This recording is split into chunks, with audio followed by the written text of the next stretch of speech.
السلام عليكم ورحمة الله تعالى وبركاته. في فيديو جديد حول آخر مستجدات المنتخب الوطني المغربي. وقبل ذلك فلا تنسوا الاشتراك في القناة وتفعيل زر الجرس ليصلكم جديدنا، والضغط على زر اللايك تشجيعا لنا. ولا كان عندكم شي تساؤل ولا شي استفسار ولا شي ملاحظة خليوها لنا في الكومنتيرات، وشكرا.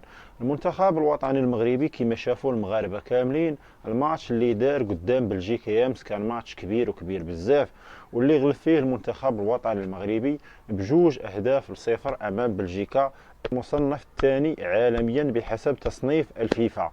المنتخب الوطني المغربي يامس تغلب على منتخب بلجيكا وخطف منه 3 نقاط، ولا في الرصيد ديالو 4 نقاط من وراء الماتش اللي دار قدام كرواتيا تعادل 0-0، والفوز وفاز على منتخب بلجيكا بجوج أهداف لصفر باش يولي عند المنتخب الوطني 4 نقاط.